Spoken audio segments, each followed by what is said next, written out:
교회는 만민이 기도하는 집이죠. 근데 교회가 교회다워지려면 무엇보다도 기도의 불이 끊이지 않아야 합니다. 초대 교회 예루살렘 교회는 오늘 본문의 다락방 기도 모임에서부터 출발합니다. 탄생됐습니다.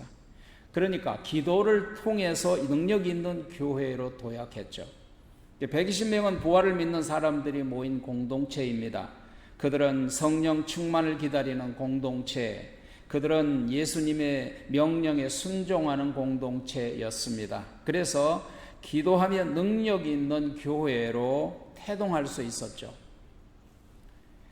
500명이 예수님이 하늘로 들려 올라가는 것을 바라보고 그 중에 120명의 제자들은 감람원이라고 하는 산으로부터 내려왔습니다. 예수님은 예루살렘에 있는 감람산에서 500명의 제자들이 보는 앞에서 천사들의 호의를 받으면서 영광스러운 하늘 구름을 타고 승천한 모습을 두 눈으로 다 목격을 했습니다. 그리고 500명의 제자들에게 아버지께서 보내실 성령이 너에게 입혀올 때까지 이 예루살렘 성을 떠나지 말라고 명령을 남기셨죠. 500명 모두 예수님의 승천을 두 눈으로 똑똑히 확인하고 성령이 임할 때까지 예루살렘을 떠나지 말라는 명령을 똑같이 받았어요. 근데 1시간도 채 지나기도 전에 그 중에 나머지 360명은 제갈 길로 뿔뿔이 가버렸습니다. 그 중에 120명만 예수님의 명령대로 제자들의 사역 중심지였던 마가의 다락방으로 들어갔다, 그 말입니다. 저는 개인적으로 이 말씀을 묵상할 때마다 항상 생각하는 것은 500명이 다 순종하지 않았다는 거예요. 500명이 다 하라는 대로 하지 않고 기도하지 않았다는 것, 500명이 다 성령 충만을 받지 않았다는 것, 그리고 500명이 다 천국 가지 않았다는 거예요.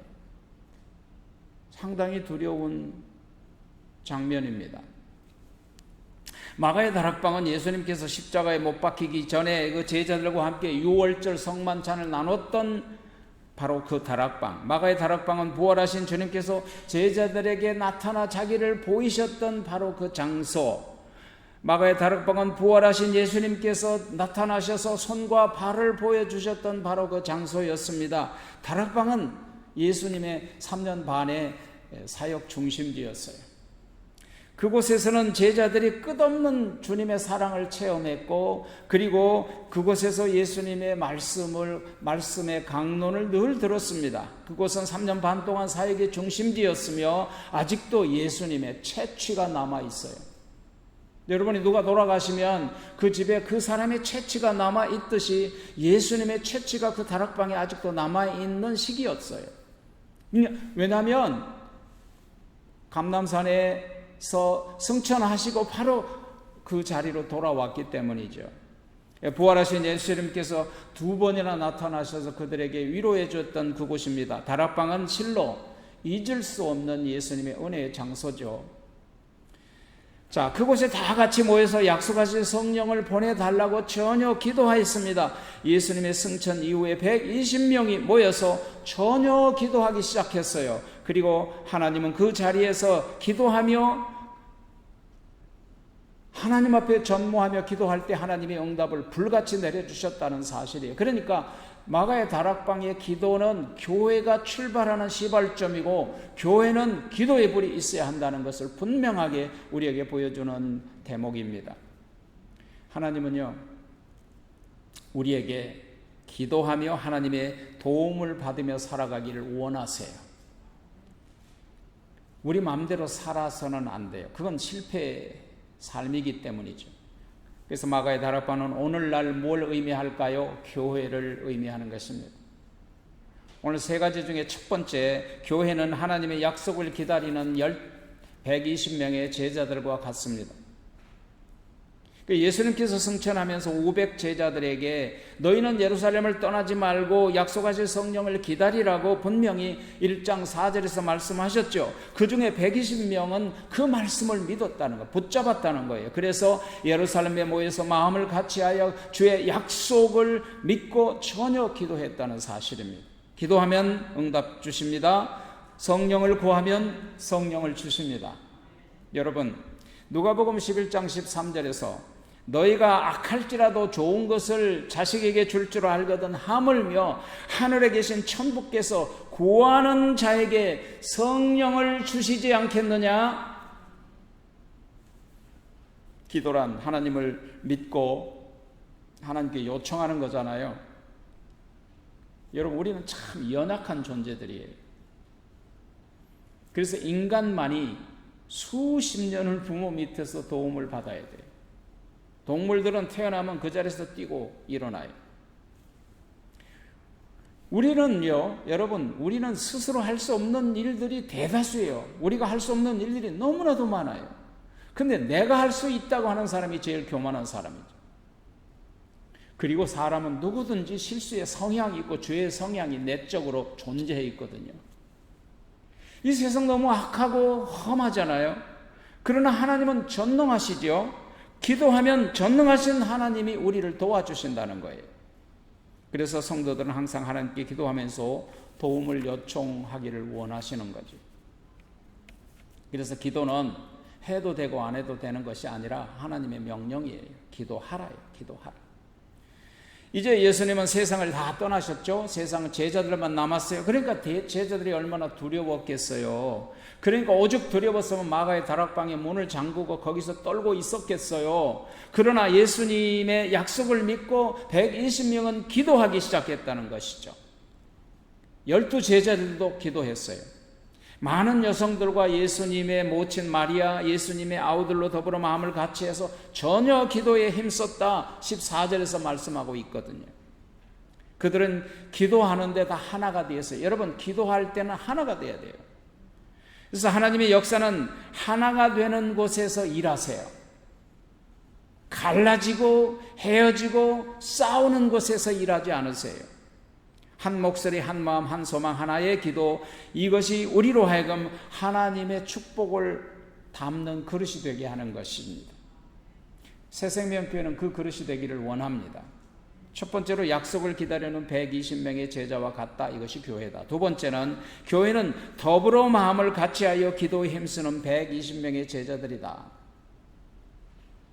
주님의 약속을 믿는 120명의 제자들이 다 함께 모였죠. 모든 모인 제자들은 더불어서 함께 더불어민주당이 아니고 더불어서 함께 마음을 같이해서 기도한 거예요. 이곳에 모인 제자들은 어떤 사람들이었어요? 첫째, 하나님의 약속을 믿는 제자들. 이게 뭐예요? 교회예요. 교회는 하나님의 약속을 믿고 살아가는 사람들이죠. 둘째는 예수님을 위하여 모든 것을 다 버리고 쫓아간 사람들. 다시 말하면 예수님이 우리의 삶의 최우선순위가 되는 거예요. 셋째는 예수님께서 가신 길이라면 어디든지 따라갈 준비가 되어 있는 제자들이었어요. 바로 그건 뭐예요? Followers. 우리는 예수님을 따라가는 사람들이에요. 교회가 그렇다는 거예요. 저들은 그리스도의 십자가의 죽음을 직접 눈으로 목격했어요. 약속하신 대로 8일 만에 죽음을 이기고 부활하신 예수님을 직접 목격했죠. 보혜사 성령을 보내신다는 약속을 굳게 믿고 지금 저녁 기도합니다. 그들과 우리는 전혀 다른 상황이 아니에요. 그때나 그들이나 우리나 똑같아요. 우리는 그들의 모습이 되어야 됩니다. 그들의 믿음을 본받아 가야 합니다. 그들의 신앙을 본받아야 합니다. 그들의 기도를 본받아야 합니다. 주님의 약속의 말씀을 믿고 합심하여 기도하며 기다리듯이 우리도 우리에게 하신 약속을 믿고 기다리는 저와 여러분이 되기를 바랍니다. 여기서 마음을 같이 하여, 그 말은 same heart, same mind, 마음과 생각이 같이 돼야 돼요. 기도는, 교회는 그런 곳이에요. 일심동체가 되어서 기도했다는 거예요. 교회가 일심동체가 되어서 기도하면 하나님의 성령이 일하십니다. 모여 일심동체가 되어 기도할 때 뜨거운 교회, 살아있는 교회가 되는 거예요. 전혀 기도에 힘쓰니라, 이 말은 흔들리지 않고 지속적으로 했다는 것이죠. steadfastly continuation. 계속 기도했다는 거예요. 여러분, 왜 우리가 기도에 힘써야 할까요? 내 마음과 뜻대로 모든 것이 되지 않기 때문에요. 내 마음과 뜻대로 모든 것을 할 수 있다면 기도가 필요 없잖아요. 그런데요, 기도한다고 해도 모든 것이 한꺼번에 다 이루어지지는 않아요. 그래서 전혀 기도에 힘쓴다라는 말은 기도할 때 내적인 것과 외적인 마음의 낙심과 의심의 장벽에도 불구하고 낙심하지 말고 변하지 말고 초지일관 마음과 정성을 다해서 계속적으로 기도해야 된다, 그 말이에요. 이것이 하나님이 우리에게 바라신 거예요.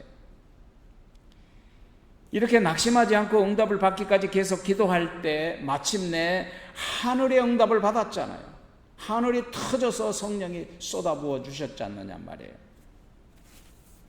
오늘 본문에 보면 두드러진 장면은 여성들이 적극적으로 기도하기 시작했다는 거예요.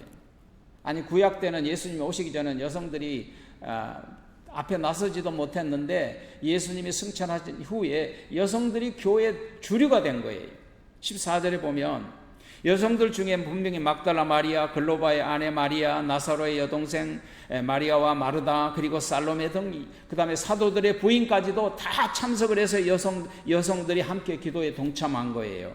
예수님의 어머니 마리아는 물론 그 아우들도 다 참석한 거예요. 야고보, 요셉, 유다, 시몬도 마가복음 6장 3절에 보면 다 함께 참석했다라고 되어 있고, 특히 야고보는 누구예요? 예수님의 동생으로서 예루살렘의 감독이고 초대 감독이었죠. 그리고 야고보를 썼던 저술자죠. 그 다음에 그 밑에 막내 시몬은, 오늘 본문에 등장한 시몬은 유다는 시몬이 아니라 유다는, 형제 유다는 유다서를 썼던 그런 제자죠. 사실 예수님의 형제 자매들은요, 요한복음 7장에 보면 예수님의 3년 반 동안의 공생의 기간 동안에 예수님을 구원자로 혹은 성육신한 하나님의 독생자로 전혀 믿지 않았어요. 모든 친족이 예수님을 미친 사람으로 취급을 했어요. 마가복음 3장에 보면 예수님을 구원자로 전혀 받아들이지 않았어요. 요한복음 7장에 보면 결국 예수님의 부활 사건과 승천을 통해서 그때서야 예수님을 믿게 된 거예요. 기도는 환경을 변화시키는 첫걸음이다. 따라서 기도는 환경을 변화시키는 첫걸음이다. 기도는 환경을 변화시키는 첫걸음이에요. 기도는 무엇을 하든지 가장 우선적으로 해야 될 일이에요. 무엇을 하든지 먼저 기도하고 하나님에게 맡기고 하나님의 뜻을 구해야 돼요. 기도할 때 성령의 임재를 경험하고 기도할 때 내 내적으로 함께 계신 성령의 음성이 들려요. 그러므로 하나님은 우리가 기도할 때 응답하세요. 기도할 때 하나님이 일하세요. 응답 없는 것도 응답이에요. 왜냐하면 아직 때가 아니면 응답 안 하세요. 받을 만한 그릇이 아직 되지 않으면 응답 안 하세요. 그리고 주어봤자 해가 되면 응답하지 않으세요. 그러므로 두 번째는 마음을 같이 전혀 기도에 힘쓰는 것이 교회다. 세 번째 마지막은 교회는 기도를 통해서 부흥의 길을 열어가는 120명의 제자들이다 그랬어요. 자, 부활을 기다리는 예수 공동체의 가장 큰 특징이 뭐냐면 기도하는 공동체예요. 부흥하는 교회의 가장 큰 특징은 기도에 힘쓰는 교회예요. 여러분들의 마음에 지금 우리가 기도해야 되겠구나라는 마음이 생겨야 돼요. 사도행전 2장 42절에 보면 부흥하는 교회의 특징이 뭐예요? 기도하기를 항상 힘쓰니라 그랬어요. 그랬더니 하루에 3,000명, 5,000명씩, 4,000명씩 늘어난 거잖아요. 힘쓰니라 라는 말은 지속적으로 참고 기다리고 인내한다는 거예요. 여러분, 기도는 인내의 시험이에요. 사도 바울은 골로새 교인들에게 뭐라고 그랬습니까? 기도에 전념해라. 특히 그 믿음의 아들 디모데에게 너는 기도에 전념해라 라고 부탁을 하잖아요. 예수님의 형제 자매들은 처음에는 철저하게 자기중심적이고 자기주관적이고 자기밖에 모르는 삶을 살아갔죠. 예수님이 누군지 알지 못했어요. 예수님이 혈육의 형제로만 알았다니까요. 아니, 그럴 수밖에 없겠다는 생각도 들어요. 그런데 이제는 완전히 달라진 거예요. 십자가에 피 흘리는 그 예수님의 십자가의 고난을 눈으로 목격했고 죽음으로 부활한 후에 하늘로 승천하신 모습도 150명과 함께 바라보았어요. 그러니까 완전히 그때부터 변화된 거죠. 그러므로 하늘로 들려가심을 본 후로 분부대로 마가의 다락방에 모여서 예수님의 말씀대로 전혀 지금 기도에 동참하고 있는 거죠. 여러분, 진정한 기도는 말씀을 붙잡고 기도하는 거예요.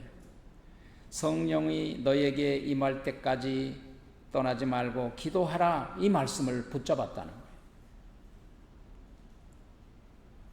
응답의 약속을 믿고 기도해야 돼요. 믿음이 있어야 돼요. 이루어지리라는.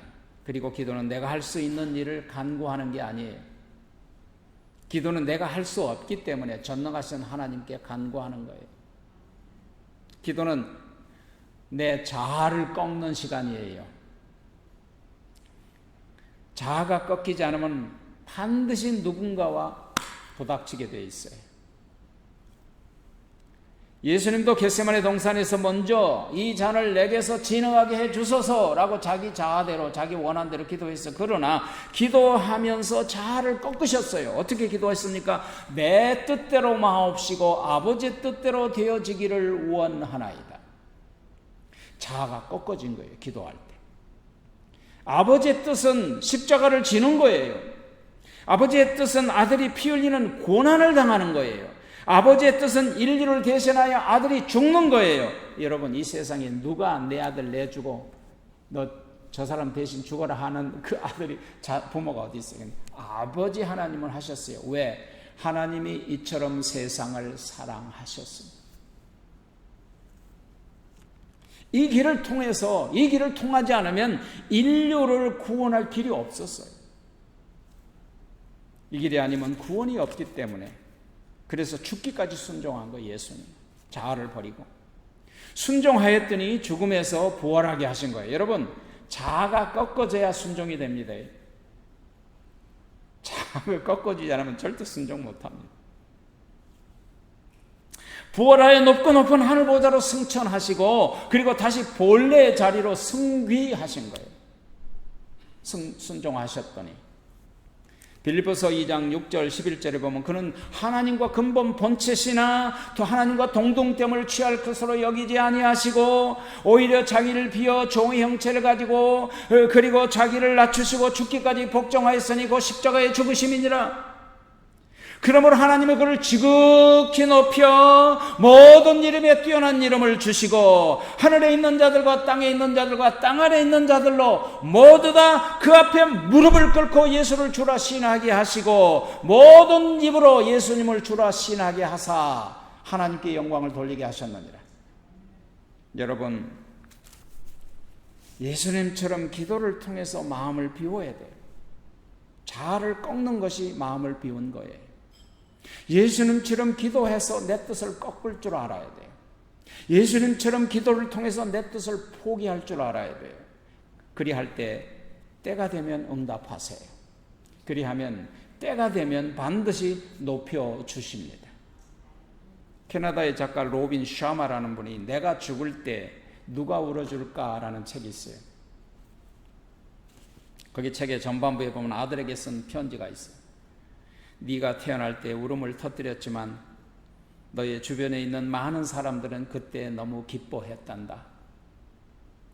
그러나 만일 네가 떠날 때 만일 많은 사람으로부터 너를 향하여 울어주기를 바란다면 이제 너는 다른 사람들을 기뻐하는 삶을 살아야 한단다. 많은 사람들이 너의 죽음을 슬퍼할 수 있게 살아야 한단다. 그들을 위하여 기도하렴. 제가 이런 질문을 여러분에게 드리면 어떨까요? 오늘 어느 날 내 생명이 끝날 때 누가 나를 얼마나 울어줄까? 그리고 내가 이 땅에 남긴 유산은 무엇일까? 천국까지 갖고 갈 보물은 또한 무엇일까? 나는 얼마나 주위 사람들에게 선한 영향을 끼치며 살았을까? 이 책의 저자 로빈 샤마는 이렇게 그 질문에 대한 대답을 합니다. 만일 당신이 누군가를 위하여 울어준다면 그들도 당신을 위하여 울어줄 것입니다. 만일 당신이 누군가를 위하여 간절히 기도한다면 당신은 아무도 모르게 이미 선한 영향을 끼친 사람으로 산 것입니다. 만일 당신이 누군가를 위하여 기도했다면 당신이 받을 보물을 가지고 천국으로 갈 수 있을 것입니다. 기도는 여러분이 받을 상급입니다.